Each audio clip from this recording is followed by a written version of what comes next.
मेरा बड़ा लड़का जो कि यहाँ से 2018 से गया हुआ है, जिसको बेदखल कर रखा है, उसने अपनी कार से निकला खिड़की खोल के, और एक स्टील का हैमर था छोटा सा, वो पीछे से मेरे सर में मारा खींच के। वो गुंडे ऐसे ही खुले घूम रहे हैं, हमारे घर के आसपास चक्कर लगा रहे हैं, लेकिन पुलिस उनको गिरफ्तार तक नहीं कर रही। इस एज में मुझे सहारे की जरूरत थी, वो मेरे से ही पैसे मांग रहा है। ये मेरा बड़ा भाई है जिसने सारा हमला किया है। तो मैडम ये शुरू से ही इसका नेचर क्रिमिनल माइंडेड है। ये पहले से भी इस तरीके के काम करता आया है, स्कूल टाइम से, कॉलेज टाइम से। उस इंसिडेंट को जैसे 12 तारीख को उसने ये सब किया, 13 तारीख को मैडम वो घर के बाहर भी गाड़ी लेके घूम रहा है। और हमने मैडम फिर आईओ को फ़ोन किया है कि सर ये गाड़ी लेके हमारे घर के बाहर घूम रहा है, आप इसका कुछ करिए। तो मैडम वो हमारे पास इस तरीके के लापरवाही का जवाब दे रहे हैं, कह रहे हैं मेरे पास बहुत काम है, मैं किस किस के हाथ पकड़ूँ कि कौन किसको मारे, मैं किस किस का ध्यान करूँ। मैडम देखिए, अगर हमारी किसी की भी जान के साथ कुछ भी होता है तो इसकी सारी जिम्मेदार दिल्ली पुलिस है।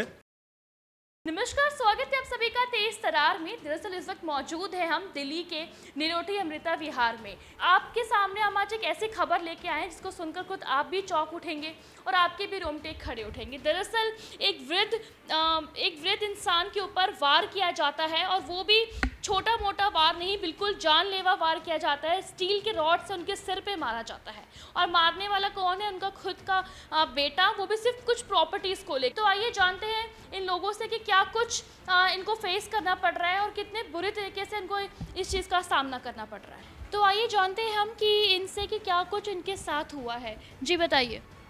ये मैडम, मैं दूध लेकर आ रहा था शाम को निलोठी मोड़ से, जी। और उधर से रास्ते में एक कार खड़ी थी, लाइट चॉकलेट कलर की सिलेरियो, और एक लड़का उसके पास खड़ा था। जैसे ही मैं बाइक पे आ रहा था दूध लेके, उनके नज़दीक आ लिया तो लड़के ने आगे हो गए और लठ मारना शुरू कर दिया। इन्होंने लठ मारा था? वो लड़का खड़ा था एक रोड के साथ, सफ़ेद टी शर्ट पहन के, लगभग 6 फुट लंबा। उसने मेरे पर लठ मारना शुरू कर दिया। मैंने उस लड़के को जानते थे? नहीं, मैं नहीं जानता, अननोन था। और मैं उसी टाइम बाइक से गिर गया, एक लठ मेरे हाथ पे भी लगा, और वो ताबड़तोड़ हमला करता रहा। उसके बाद मेरा बड़ा लड़का जो कि यहाँ से 2018 से गया हुआ है, जिसको बेदखल कर रखा है, उसने अपनी कार से निकला खिड़की खोल के, और एक स्टील का हैमर था छोटा सा, वो पीछे से मेरे सर में मारा खींच के, और जिससे मैं नीचे गिर गया। और गिरते ही और चक्कर आ गए मुझे, और मुझे कार में डाल के सीटों के बीच में फंसा के और यहाँ से ले जाके बापडोला लेके चले गए। वहाँ जाने के बाद मेरे से कुछ कुछ बोलता रहा, मैंने कुछ नहीं कहा। मैंने उसको ये कहा कि भैया ऐसा है, तू पुलिस को बुला ले, मेरा आखिरी टाइम आ चुका है, मेरे खून में सारा शरीर लथपथ था। ये कहा कि आखिरी टाइम है, मैं तुझे बचा दूँगा, पुलिस बुला ले, मैं बयान दे देता हूँ कि मैं गिर गया। उसने उसके बावजूद भी बड़ी मुश्किल से कहने के बाद वहाँ पुलिस में तो बुलाया नहीं किसी को, और एक छोटी मोटी झोला साहब डॉक्टर की दुकान पर लेके गया और मुझे पट्टी कराने की कोशिश करी, लेकिन उन्होंने भी पट्टी नहीं करी। फिर दूसरे निर्मल हॉस्पिटल में गए तो वहाँ भी उन्होंने मना कर दिया। उसके बाद हम जो संजय गांधी हॉस्पिटल चले गए, और मेरा खून बहुत बह रहा था, मेरी हालत ख़राब हो रही थी। कहाँ पे मारा? सिर पे मारा था? दिखाइए चोट, आप देख सकते हैं कि किस तरीके से इनको चोट लगी है। ठीक है, और ये चोट देने वाले और कोई नहीं बल्कि इनके खुद के बड़े बेटे हैं, जो कि बहुत टाइम से इनसे दूर रह रहे हैं। मेरे से दूर रहते हैं, वो बपड़ोला गांव में रहते हैं, अलग से अपना कर रहे हैं, कुछ कर रहे हैं, नहीं कर रहे हैं हमें नहीं पता, लेकिन वो बार बार हमला करने लग रहे हैं, जानलेवा हमला कर रहे हैं।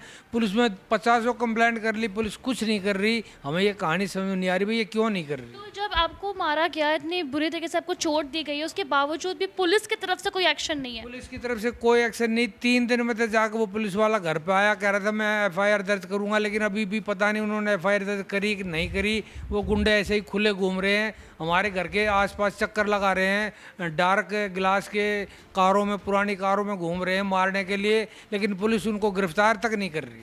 जाहिर सी बात है कि जिस तरीके से इनके सिर पर वार किया गया है, इनका आरोप है कि इनके खुद के बड़े बेटे ने इनको मारा है। फिलहाल उसके बावजूद भी पुलिस की तरफ से भी यहाँ पे कोई एक्शन नहीं लिया जा रहा है, जिस वजह से इनको सहायता नहीं मिल रही है। साथ ही में इस वक्त इनका यहाँ पे रहना भी काफ़ी मुश्किल है, क्योंकि इस चीज़ का अंदाज़ा आप लगा ही सकते हैं कि एक बार इतनी बुरी तरीके से हमला हुआ है, और इसके पहले भी इनका आरोप है कि कई बार उन्होंने हमला करने की कोशिश करी है, और यहाँ पे आस-पास जो है वो गुंडे घूम रहे हैं। तो इस वक्त इन्हें सुरक्षा की कितनी ज़रूरत है, उस चीज़ का अंदाज़ा आप लगा सकते हैं। जी, आपकी उम्र कितनी है? मेरी है 58 ईयर ओल्ड। बस यही है कि भाई, ये है कि पुलिस अगर कोई कार्रवाई करे तो उन पर लगाम लग सकती है, नहीं तो वो हमारी जान तो लेके मानेंगे ही, हमारी जान लेंगे और क्या करेंगे।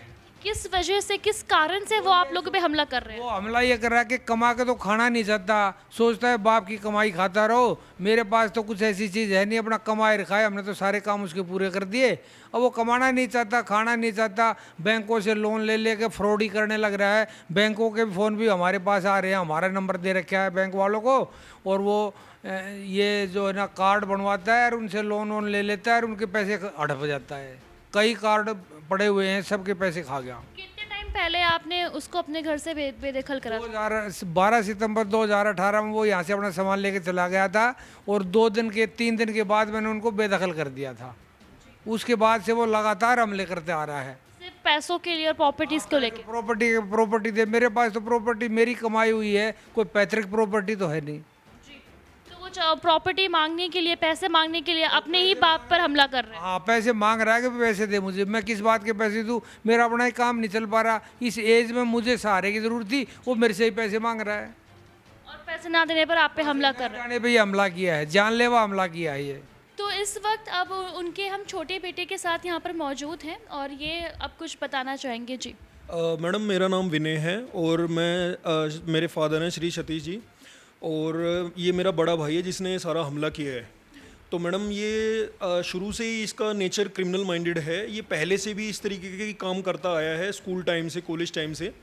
और मैडम हम इसकी कंप्लेंट सन 2018 से ही दे रहे हैं, और मैडम बार बार कंप्लेंट देने के बाद भी पुलिस कोई एक्शन नहीं करती है।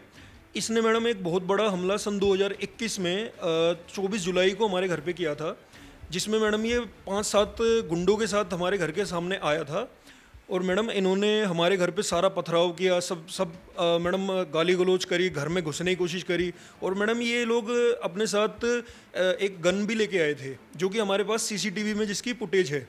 और मैडम हमने वो सारी फुटेज भी हमने पुलिस में दी, हमने सारी कंप्लेंटें भी करी, मैडम उसका कोई एक्शन नहीं हुआ। और ऊपर से उन्होंने हमारी एफआईआर काट दी उस दिन पे, झूठी एफआईआर मैडम हमारी ही काट दी। उसके बाद मैडम हम कोर्ट में गए ये सारे मैटर को लेके, हमने मैडम पूरे 1 साल के बाद सन 2022 में जाके अपनी एफआईआर कटवाई, क्रॉस एफआईआर कटवानी पड़ी। और मैडम हमने कोर्ट में भी इस चीज़ को प्रूव किया है कि यहाँ पे गन थी और यहाँ पे गन शॉट हुए। हमारे पास श्री मिलन गोयल जी जो कि हमारे जज थे, उनकी भी हमारे पास रिपोर्ट पड़ी है। उस रिपोर्ट में भी उन्होंने लिखा हुआ है कि घर के सामने 2 गन शॉट्स फायर हुए थे और अननोन फायर आर्म इस फुटेज के अंदर है।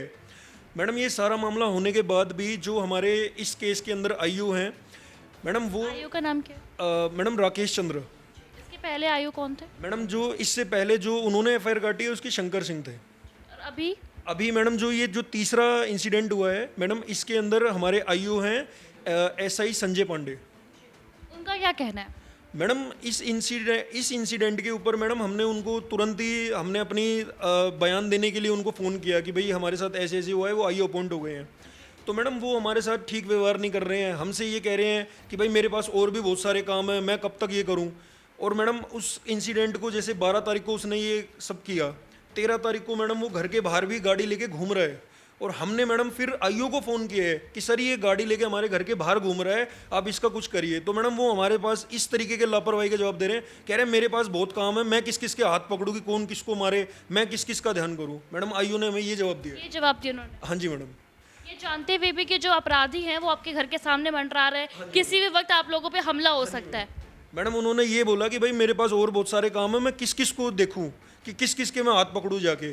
तो मैडम इस तरीके के वो हमसे बातें कर रहे हैं। आज भी मैडम हमने उनसे फ़ोन किया कि सर हमारे केस का क्या मैटर है, तो मैडम वो आज भी कह रहे हैं कि 2-3 दिन बाद के बाद देखते हैं, मैंने आपका लिख के काट दिया है, आप ले लेना मेरे से, उसकी कॉपी ले लेना। मतलब वो बिल्कुल भी एक्टिव नहीं हो रहे हैं किसी भी चीज़ को लेके, वो बिल्कुल भी सीरियस नहीं हो रहे हैं कि एक बार इन पे हमला हो चुका है, आगे भी हमले हो सकते हैं, जाहिर सी बात है, क्योंकि उनको प्रॉपर्टी और पैसे जैसे आप बता रहे हैं, जैसे आप लोगों का आरोप है कि जिस वजह से वो ये चीज़ें कर रहे हैं वो फिर आगे हमला कर सकते हैं, उसके बावजूद भी उनको कोई एक्शन नहीं है। मैडम एक्शन तो एक्शन, वो इस चीज़ को भी नहीं है कि उसको बुला के, मैडम उन्होंने ना तो उस गाड़ी को रिकवर किया कि जिस गाड़ी में मेरे फादर को वो किडनैप करके यहाँ से घुमाते रहे दिल्ली में, ना उन्होंने उसको किया, ना मैडम उन्होंने किसी को पकड़ा, ना किसी के भी कुछ वो किया है। मैडम कोई तफ्तीश नहीं की है, सीधा हमारे ऊपर ही ये कह रहे हैं कि भाई मेरे पास बहुत सारे काम है, मैं क्या क्या करूँ। मैडम इस तरीके के जवाब हमें दे रहे हैं। और उन्हें ये भी पता है कि सन 2021 में ये गन लेके भी यहाँ आए हैं, उनको भी मैडम हमने ये सारी बातें बताई कि हमारे साथ ऐसे ऐसे हुआ है। मैडम हमने उनको ये तीसरे महीने में भी हमने इसी साल के तीसरे महीने भी हमने कंप्लेंट दी हुई है, पुलिस में प्रॉपर रिसीव कराई है मैडम। हमने आईओ को वो भी दिखाई है, वो उसके ऊपर भी उनका कुछ नहीं है। वो कह रहे हैं हमारे पास इनकी थई लगी पड़ी है, हम किस किस को देखें। आईओ में ये कह रहे हैं कि मैडम हमारे पास ऐसी ऐसी कंप्लेंटों की थई लगी पड़ी है, हम किस किस को वो करें। तो मैडम इस तरीके की बातें हमारे साथ कर रहे हैं। जाहिर सी बात है, हमारे देश में जो कानून का व्यवस्था है वो लोगों की सुरक्षा के लिए बनाया जाता है, क्योंकि लोग यहाँ पे सुरक्षित इस वजह से हो पाते हैं कि वहाँ पर कुछ जो है कानून के रखवाले वो उनका सुरक्षा करेंगे। पर जिस हिसाब से इन लोगों का आरोप है, जैसा कि आप देख सकते हैं कि इनको बिल्कुल भी सुरक्षा नहीं मिल रही है। 2-3 साल हो चुके हैं, पुलिस की तरफ से कोई एक्शन नहीं है। इनके घर पे ही मतलब इनके साथ इतना मारपीट किया जा रहा है, बाहर गुंडे घुमाए जा रहे हैं, उसके बावजूद भी पुलिस की तरफ से अभी तक कोई स्ट्रिक्ट एक्शन नहीं लिया जा रहा है। तो कानून की जो व्यवस्था है वो हमारी सुरक्षा के लिए है। इस चीज़ का अंदाज़ा एक बार और लगाइए कि जो दिल्ली है, देश की राजधानी है, यहाँ पर सरेआम किसी को किडनैप करके गाड़ी में घुमा लिया जाता है, मारपीट करके सिर फोड़ दिया जाता है। हालांकि इस वक्त उनकी जान भी जा सकती थी। ऐसे कंडीशन के बावजूद भी ये अभी भी डरे हुए हैं, क्योंकि इनके पास अभी भी कोई सुरक्षा नहीं है। और सबसे बड़ी बात, हमला करवाने वाले इनके खुद के बड़े बेटे हैं, जो कि सिर्फ और सिर्फ प्रॉपर्टी को लेकर कर रहे हैं, जो भी इनका आरोप है वो भी इलीगल है। साथ ही में अब आप और कुछ बताना चाहेंगे? मैडम देखिए, अगर हमारी किसी की भी जान के साथ कुछ भी होता है तो इसकी सारी जिम्मेदार दिल्ली पुलिस है, क्योंकि हम इनको सेवरल कंप्लेंट्स दे चुके हैं, हमारे ऊपर कोई कार्रवाई नहीं है। और मैडम दूसरी मेन चीज़ ये है कि देखिए, अब मेरे फादर 58 साल के हैं, और मैडम हम जिस दिन से 12 तारीख से हम अपने घर के बाहर नहीं निकल रहे हैं डर के मारे। तो मैडम मेरा जो भी मैं काम करता हूँ मैडम, वो सब भी डिस्टर्ब हो चुका है। मैडम हमारा फाइनेंशियल हालत ख़राब होती जा रही है इस हिसाब से, क्योंकि हम घर में छुपे हुए हैं, हम कोई काम नहीं कर पा रहे हैं। और मैडम फाइनेंशियली भी हम प्रॉब्लम में जाते जा रहे हैं कि धीरे धीरे हमें काम भी हमारा ख़राब हो रहा है। और मैडम ये सब बातें होने के बाद भी पुलिस हमारी कोई मदद नहीं कर रही है। तो मैडम ये सारी प्रॉब्लमें हैं, तो हम तो सबसे यही चाहेंगे कि ज़्यादा से ज़्यादा हो सके तो हमारी मदद करें, और ज़्यादा से ज़्यादा इस न्यूज़ को आप आगे वो करें ताकि हमारी कुछ मदद हो सके। क्योंकि ये जो खबर है लोगों तक पहुंचनी, और सबसे पहली बात पुलिस के प्रशासन तक, ऊपर तक पहुंचनी बहुत ज़रूरी है, क्योंकि कोई मामूली बात नहीं है। घर पे से उठाकर, रास्ते पर से उठाकर गाड़ी में बैठा दिया जा रहा है, मारपीट की जा रही है, आए दिन कभी घर पे आ रहे हैं। जो प्रॉपर्टी में इनके लीगल वे में आता भी नहीं है, उसके हिस्से मांगने के लिए यहाँ पे मारपीट की जा रही है। इस चीज़ का अंदाज़ा लगा सकते हैं कि इस वक्त ये मेंटली और फिजिकली दोनों तरीके से कितने ज़्यादा परेशान है। जी मैडम ये प्रॉब्लम अब देखिए, धीरे धीरे शुरू में तो काफ़ी थी, लेकिन अब ये और ज़्यादा एम्पलीफाई होती जा रही है, क्योंकि मैडम हर बार वो नए नए गुंडों को लेके आ रहा है, नए नए वो किए जा रहा है। तो मैडम ऐसे धीरे धीरे करते करते तो एक ना एक दिन तो वो कामयाब हो ही जाएगा। अब ये भी भगवान का शुक्र है कि मेरे फादर बच गए।